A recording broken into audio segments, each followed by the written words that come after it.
Hola alumnos de Scaliger y Petavius, ¿preparados para desaprender y reaprender? Esta es la segunda parte del vídeo anterior. Como dije ayer, hoy vamos a ver en detalle los problemas de la datación de la tríada de eclipses de Tucídides. En el siglo XVI, el cronólogo Dionysius Petavius escogió para el primer eclipse la siguiente fecha, 3 de agosto del año 431 a.C. Más tarde, el famoso astrónomo Johannes Kepler confirmó que en esa fecha realmente tuvo lugar un eclipse solar. A partir de ese momento se estableció la fecha scaligeriana para el inicio de la Guerra del Peloponeso, es decir, año 431 a.C. Si todavía no sabéis qué es eso de cronología scaligeriana, aquí tenéis el vídeo en el que introduzco brevemente el tema. Sí, claro. Para el segundo eclipse, Petavius escogió la fecha del 21 de marzo del año 424 a.C. y Kepler confirmó de nuevo que en esa fecha hubo un eclipse. Para el tercer eclipse, Petavius escogió la fecha del 27 de agosto del año 413 a.C. De esta manera, parece que la astronomía data los acontecimientos descritos por Tucídides del siglo V a.C. Sin embargo, al volver a analizar la datación astronómica propuesta por Petavius, se descubrieron enseguida serias dificultades, que se discutieron una y otra vez en la literatura astronómica y cronológica a lo largo de los siglos XVIII-XX. Pero vamos a ver, ¿qué estamos jugando? Estas acaloradas discusiones estallaban y se apagaban varias veces. No obstante, los historiadores actuales prefieren guardar silencio sobre esta larga y complicada discusión.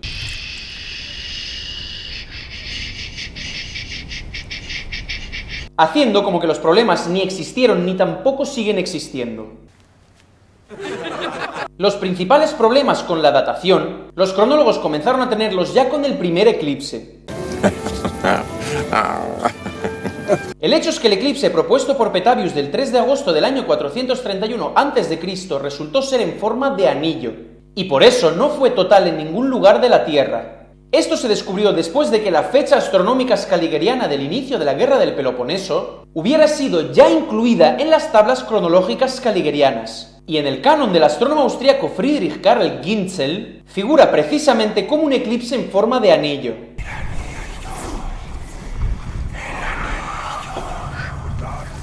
Este hecho se puede comprobar hoy en día utilizando programas de ordenador de cálculo de eclipses, como por ejemplo el programa TurboSky, creado en 1995 por el astrónomo moscovita Alexander Volinkin. Y sí, realmente el eclipse del 3 de agosto del año 431 a.C.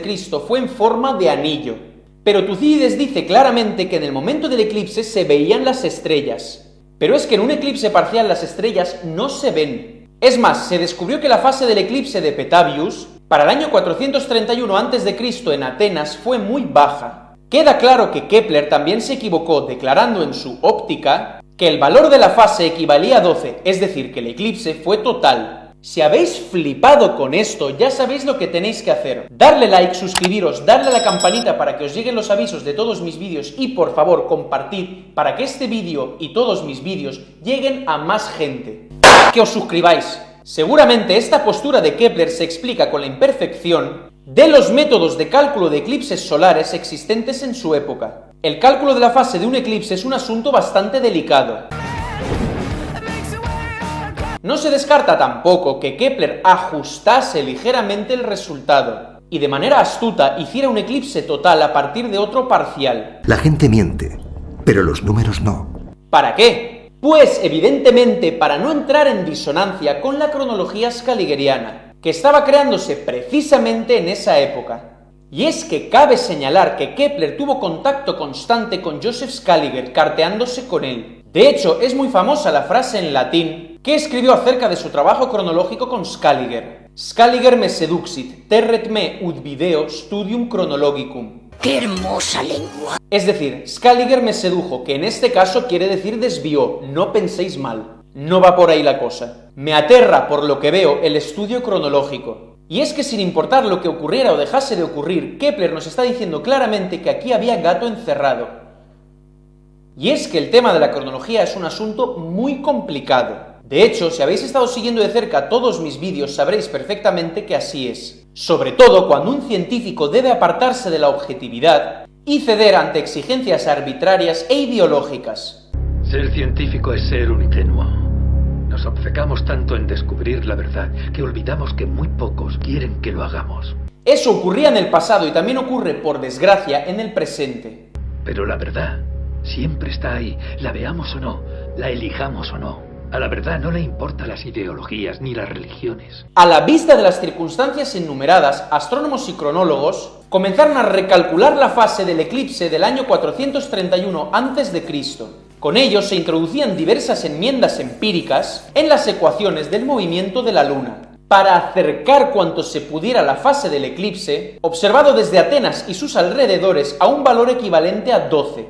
Estos son los nombres de algunos astrónomos famosos que se dedicaron al problema de la tríada de Tucídides: Petavius, Zech, Hayes, Struik, Kepler, Riccioli, Hoffman, Johnson, Lynn, Stockwell, Seyfarth y, en especial, Ginzel. Por tanto, quedó claro que el eclipse no solo fue en forma de anillo, sino que además se observó desde Atenas como parcial con una fase muy baja. Teniendo en cuenta la fase de dicho eclipse, se sabe que estuvo abierta una sexta parte del disco solar. Eso es prácticamente de día y por tanto no se pudieron ver ni estrellas ni planetas. Y al calcular la trayectoria del eclipse se sabe que desde Grecia no se vio precisamente justo después del mediodía, sino más bien por la tarde. Es decir, que nada de esto encaja con la descripción de Tucídides. Y es que, como dije en el anterior vídeo, una cosa es lo que hay escrito en un texto y otra muy distinta es la realidad astronómica. Utilizando el programa TurboSky, el equipo científico del proyecto Nueva Cronología calculó la posición de la Luna en el momento de la fase máxima para el punto de observación, es decir, supuestamente en Atenas y sus alrededores.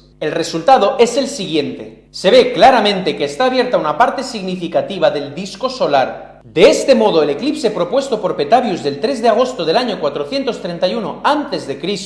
no pudo ser de ninguna manera el eclipse descrito por Tucídides, puesto que no satisface las condiciones 8 y 9 que expuse en el vídeo anterior, que eran estas. El primer eclipse solar es completo, puesto que se veían las estrellas, es decir, su fase tenía un valor de 12. Tuvo lugar después del mediodía, hora local. Es decir, ni fue completo y por tanto no se pudieron ver las estrellas, ni tampoco tuvo lugar justo después del mediodía en la región de Atenas. La averiguación fue muy desagradable para los historiadores y cronólogos caligerianos. Y sí, averiguación existe. El astrónomo Ginzel incluso llegó a escribir sobre este hecho que la insignificancia de la fase causó cierto shock y dudas de que se vieran las estrellas, como afirma Tucídides. Como las estrellas no se vieron, los astrónomos Hayes y Lynn decidieron calcular la disposición de los planetas brillantes, con esperanzas de salvar, aunque fuese con eso, la situación. Pero de nuevo la astronomía reveló una triste realidad. Ningún planeta pudo verse realmente durante ese eclipse.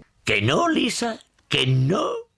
Un momento, es verdad. Debido a la complicada situación que se había formado para la cronología scaligeriana, el astrónomo Johnson propuso otro eclipse, que tuvo lugar el 30 de marzo del año 433 a.C., pero no se incluía en ninguna tríada. Las tríadas más próximas eran las siguientes: 447, 441 y 430 a.C. y 412, 405 y 394 a.C., pero no se ajustan a causa de otras consideraciones. ¿Pero cuándo van a aprender? Además, el eclipse propuesto por Johnson tenía una fase todavía menor que la del desafortunado eclipse propuesto por Petavius.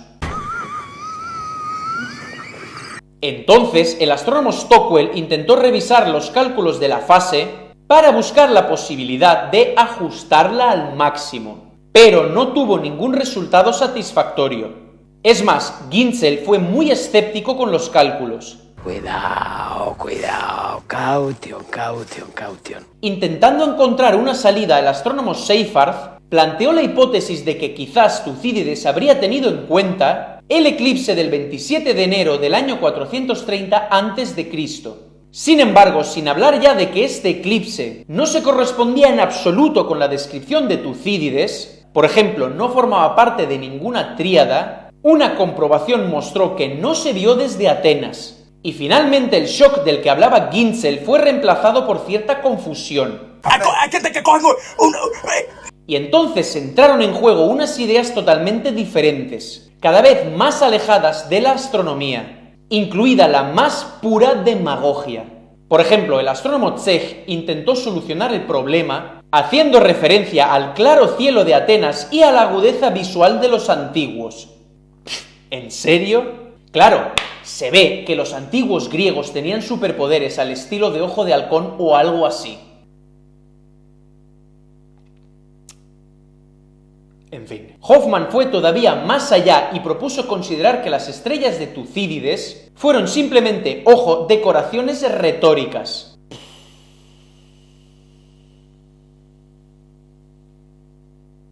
Esto ya... cuidado, esto ya es tela, ¿eh? Vemos, por tanto, que el intento de sustituir la astronomía por la lingüística no soluciona el problema. La respuesta sigue estando únicamente en manos de la ciencia astronómica. Pero la verdad siempre está ahí, la veamos o no, la elijamos o no. El único problema es el permanente vínculo con la cronología scaligeriana. Como podréis imaginar, la errónea fecha de Petavius no se modificó y se puede encontrar hoy en día en cualquier libro de historia que trate la guerra del Peloponeso, aunque no haya ningún fundamento salvo la opinión de Petavius. Pero es que además algunos propusieron, por ejemplo, cambiar la duración de los intervalos de tiempo entre los eclipses, que según Tucídides recordemos que eran de 7 y 11 años. No obstante, incluso los autores de esta propuesta se negaron a concretarla. En resumidas cuentas, debo decir que tras muchos intentos fútiles por parte de los astrónomos, no se encontraron soluciones satisfactorias en el intervalo de los años 600 al 200 a.C. Sin embargo, a ninguno de ellos se le ocurrió ampliar el intervalo de búsqueda hacia la Edad Media, y es absolutamente comprensible por qué. Todos ellos habían sido educados en la cronología scaligeriana y confiaban plenamente en ella, por lo menos en general. El resultado, evidentemente, fue que la errónea tríada propuesta por Petavius se conservó, a pesar de que fuese discutida en más de una ocasión en la literatura científica. Y hasta aquí el excurso que tenía que hacer para que comprendierais un poquito mejor la situación. Pasamos por fin a la datación final teniendo en cuenta las 12 condiciones del vídeo anterior, que eran estas. Los 3 eclipses tuvieron lugar aproximadamente en las siguientes coordenadas geográficas: longitud de 15 a 30 grados, latitud de 30 a 42 grados. El primer eclipse es solar, el segundo también es solar, el tercero lunar. El intervalo temporal entre el primer eclipse y el segundo es de 7 años. El intervalo entre el segundo y el tercero es de 11 años. El primer eclipse tuvo lugar en verano. El primer eclipse solar es completo, puesto que se veían las estrellas, es decir, su fase tenía un valor de 12. Tuvo lugar después del mediodía, hora local. El segundo eclipse solar tuvo lugar a principios de verano. El eclipse lunar tuvo lugar a finales de verano. El segundo eclipse solar tuvo lugar aproximadamente en marzo. Aunque realmente esta última consideración se puede no incluir en la lista de condiciones. La aplicación de una metodología objetiva de datación en todo el intervalo de los años 900 a.C.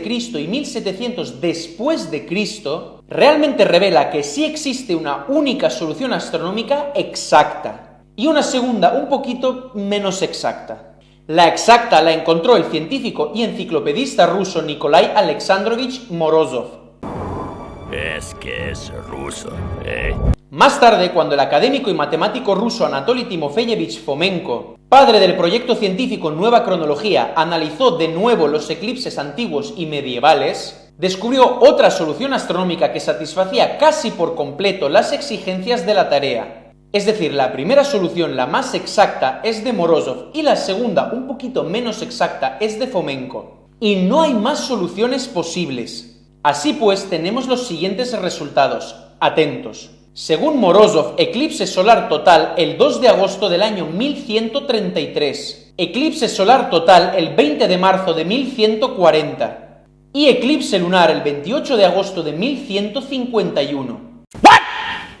Pero como vemos, no cuadra del todo con la descripción de Tucídides. El segundo eclipse, como recordaréis, debe ser parcial, siempre y cuando hagamos caso al texto de Tucídides.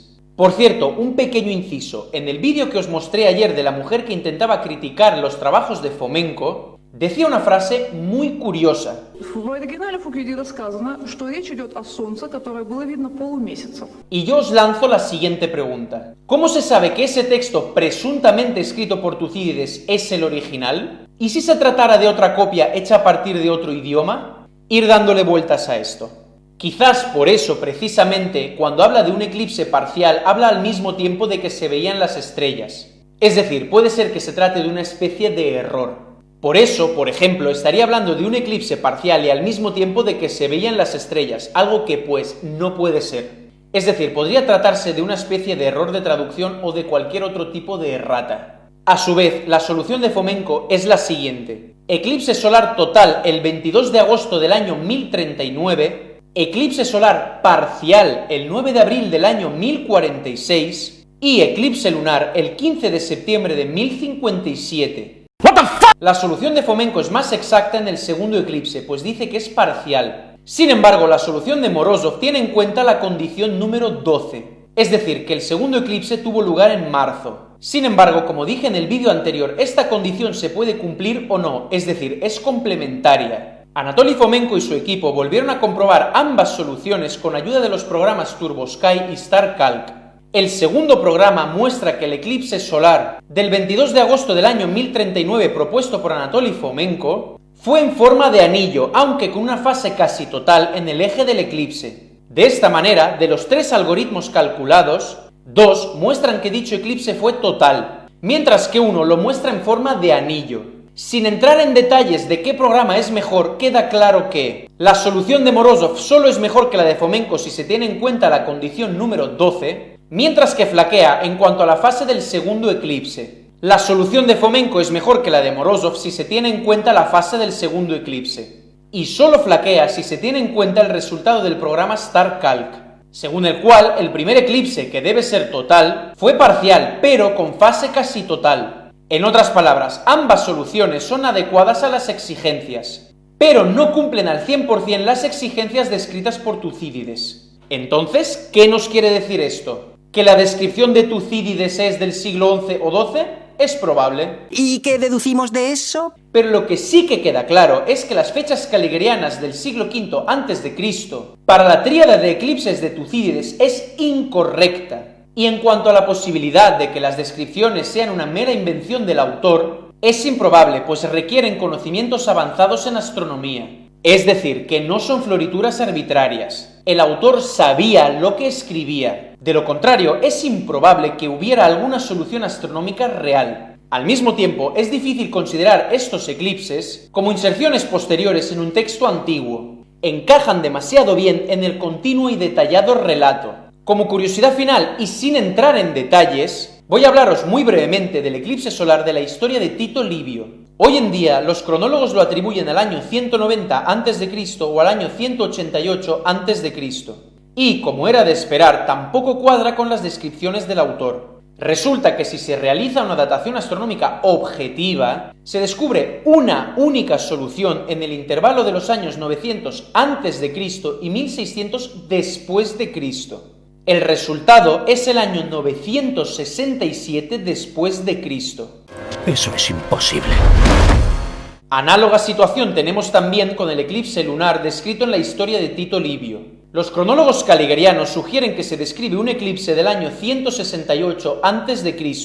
Sin embargo, el análisis muestra que las características de dicho eclipse, de nuevo una vez más, no se ajustan a las descripciones del autor. En realidad, el eclipse en cuestión tuvo lugar en una de las siguientes fechas. O bien en la noche del 4 al 5 de septiembre del año 415 después de Cristo, o bien en la noche del 4 al 5 de septiembre del año 955 después de Cristo, o bien, por último, en la noche del 4 al 5 de septiembre del año 1020 después de Cristo. Eso es una locura. No, es la verdad. La lista de estos ejemplos abarca todos los antiguos eclipses detalladamente descritos. El cuadro completo de este acercamiento de fechas hacia el presente lo veremos más adelante. Bueno, pues esto ha sido todo por hoy. Recordad que el viernes que viene nos volvemos a ver. Muchísimas gracias por vuestra atención. Nos vemos en el siguiente vídeo. Hasta la próxima, amigos.